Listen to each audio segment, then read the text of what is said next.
Hello student, आज हम chemistry के अंतर्गत एथेन गैस का अध्ययन करेंगे।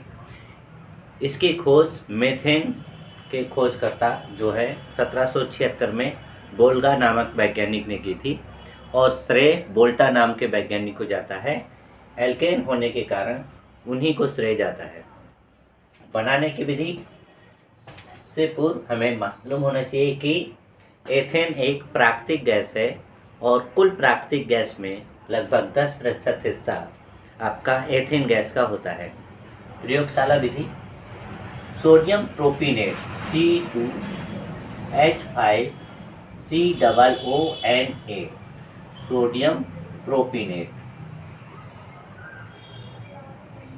की सोडा लाइम NaOH और CaO, सोडा लाइम से क्रिया कराने पर सोडियम कार्बोनेट और एथेन गैस प्राप्त होती है C2H6। विधि क्या है? एक परख नली लेते हैं, उसे चित्र की भांति हम स्टैंड में लगा लेते हैं।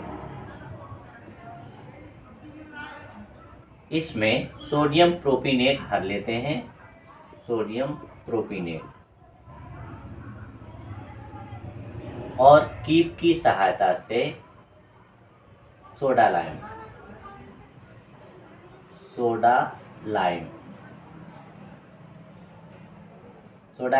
मीन्स NaOH और CaO का मिश्रण जो है सोडा लाइम कहलाता है, डालते हैं। स्प्रिट लैंप की सहायता से, ये आपकी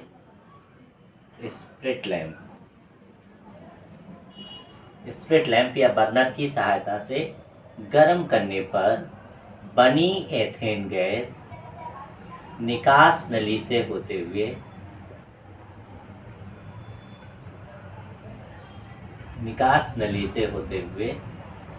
जल से भरे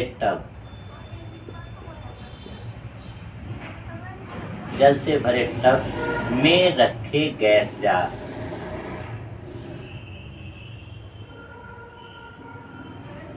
में एकत्रित हो जाती है।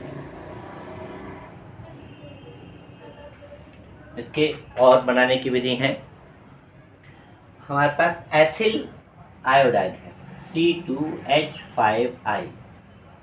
एथिल आयोडाइड की जब हम हाइड्रोजन गैस या नवजात हाइड्रोजन H2 नवजात हाइड्रोजन है, या इसके स्थान पर हाइड्रोजन गैस ले लेते हैं, तो इससे क्रिया कराने पर C2H6 और HI प्राप्त होता है, यानी एथेन और हाइड्रोजन आयोडाइड प्राप्त हो जाता है।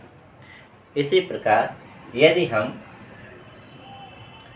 एथिल एल्कोहल C2H5OH की जिंक धातु से क्रिया कराते हैं, जिंक धातु या कॉपर धातु के डस्ट से क्रिया कराते हैं, तो C2H6 और ZnO प्राप्त होता है, जिंक ऑक्साइड। ऐसे ही आपका ethyl magnesium hydroxide C2H5MgI, ethyl magnesium iodide की जब हम जल से क्रिया कराते हैं, H2O से क्रिया कराते हैं, तो इसमें से H और OH दो भाग होंगे। ये H इससे क्रिया करके C2H6 और OH इसके बीच में चल जाता है, मैग्नीशियम हाइड्रॉक्सी आयोडाइड प्राप्त होता है। इस प्रकार एथेन गैस बनाने की ये कुछ प्रयोगशाला विधि हैं। इन सभी में से किसी को भी इस चित्र के माध्यम से नहीं आप प्रयोगशाला में कंप्लीट बना सकते हैं। भौतिक गुण: यह एक रंगहीन, गंधहीन और स्वादहीन गैस है। रंगहीन, गंधहीन, स्वादहीन।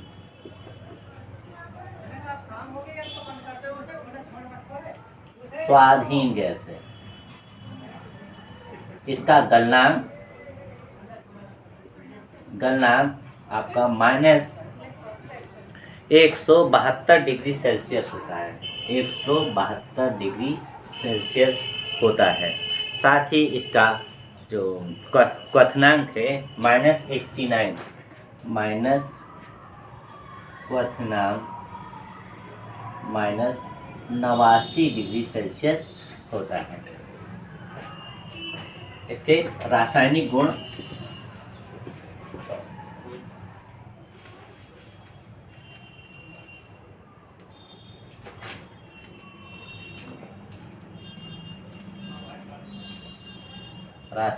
है जो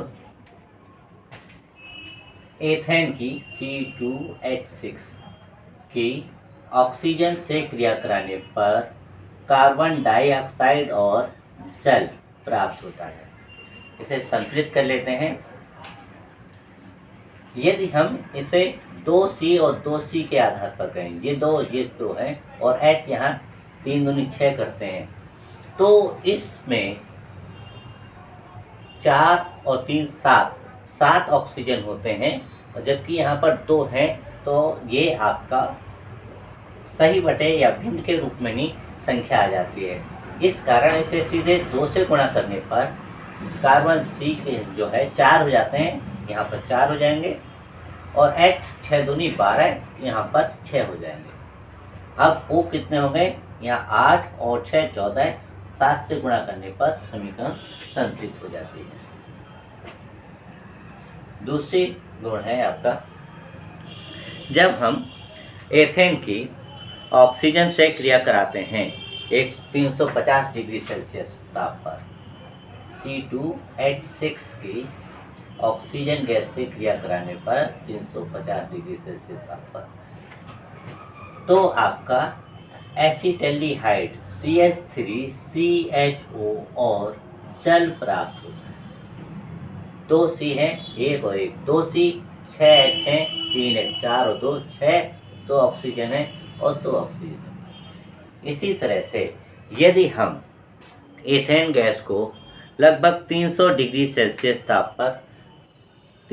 सेल्सियस ताप पर गर्म करते हैं, एथेन गैस को C2H6 को 300 डिग्री सेल्सियस ताप पर गर्म करते हैं ऑक्सीजन की अनुपस्थिति में, तो यह एथिलीन C2H4 और हाइड्रोजन गैस में विघटित हो जाता है।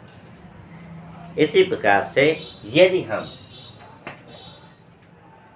एथेन गैस की C2H6 की हाइड्रोक्लोरिक अम्ल से क्रिया कराते हैं, तो C2H5Cl एथिल क्लोराइड और हाइड्रोजन गैस प्राप्त होती है। नेक्स्ट है आपका एथेन गैस की जब हम क्लोरीन गैस से क्रिया कराते हैं, तो एथेन गैस की क्लोरीन गैस से क्रिया कराने पर C2H5Cl एथिल क्लोराइड और हाइड्रोक्लोरिक अम्ल प्राप्त होता है। नेक्स्ट है आपका एथेन गैस की जब हम सूर्य के प्रकाश की उपस्थिति में, अल्ट्रावायलेट रेज की उपस्थिति में क्लोरीन गैस से क्रिया कराते हैं, तो इसमें उपस्थित हाइड्रोजन एक एक करके क्लोरीन से प्रतिस्थापित हो जाता है। इस क्रिया को प्रतिस्थापन अभिक्रिया कहते हैं। यानी C2H5Cl प्लस HCl, फिर C2H5Cl प्लस Cl2, किस में C2H5H4Cl2 plus HCl, C2H5H4Cl2 plus Cl2, किस में C2H3Cl3 plus HCl, C2H3Cl3 plus Cl2, Gibbs में C2H2Cl4 plus HCl, C2H2Cl4 plus Cl2, Gibbs C2HCl5 plus HCl, और लास्ट में C2H5